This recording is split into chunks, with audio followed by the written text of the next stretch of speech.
श्रावण महिना संपलेला आहे, घरातल्यांच्या फरमाईश सुरू झाल्या चिकन बनव. तर मी आज चिकन हरियाली करी बनवणार आहे आणि त्यासाठी मी इथे घेतलेला आहे 1 किलो चिकन स्वच्छ धुतलेलं आहे आणि त्याच्यामध्ये आता अर्धा लिंबाचा रस, अर्धा चमचा हळद आणि चवीनुसार इथे मीठ घेतलेलं आहे आणि आता हे आपल्याला मिक्स करायचं आहे आणि अर्धा तासासाठी आपल्याला हे मॅरिनेट करायला ठेवायचं आहे.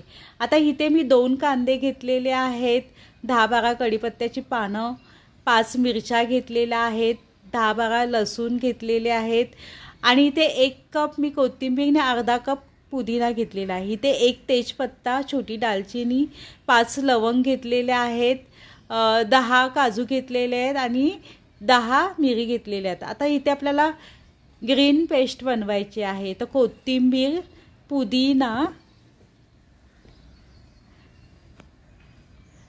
आणि मिरच्या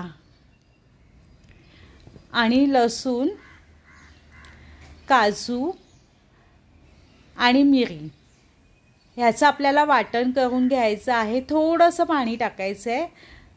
आता ही पेस्ट आपली तयार झालेली आहे.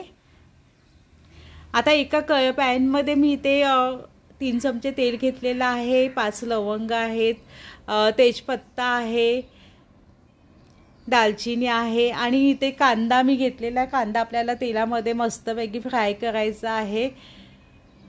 त्याच्यामध्ये इथे कढीपत्त्याची पानं घेतलेली आहेत, ती सुद्धा आपल्याला मिक्स करून घ्यायची आहेत.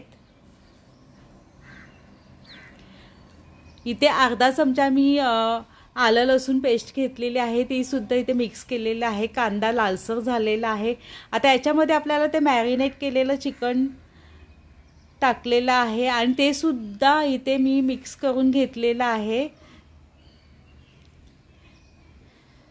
आणि आता हे आपल्याला 5 मिनिटासाठी शिजवून घ्यायचं आहे. 5 मिनिटानंतर त्याच्यामध्ये इथे दही 3 चमचे घेतलेलं आहे आणि ते सुद्धा आपल्याला इथे मिक्स करून घ्यायचं आहे. कारण इथे मी चिकन हरियाली करी बनवणार आहे आणि मला ग्रेव्हीसाठी हवी आहे, म्हणून मी याच्या दही घेतलेला आहे आणि हा मिक्स झाल्यानंतर त्याच्यावर आपल्याला झाकण ठेवायचं आहे आणि परत आपल्याला 2-3 मिनिटं शिजवून घ्यायचं आहे. आता याच्यामध्ये आपल्याला ग्रीन पेस्ट टाकायची आहे आणि ती सुद्धा आपल्याला इथे मिक्स करून घ्यायची आहे. तुम्ही पाहू शकता खूप सुंदर असा कलर आलेला आहे आणि इथे मी कलरचा वापर करणार नाही आहे.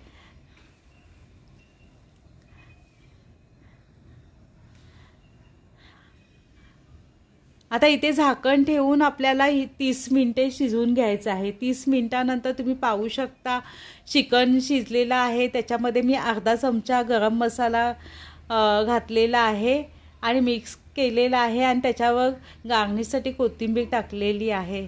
तुम्ही पाहू शकता चिकन करी मस्तपैकी झालेली आहे. चिकन शिजलेलं आहे आणि खूप छान अशी अप्रतिम अशी चव असणार आहे.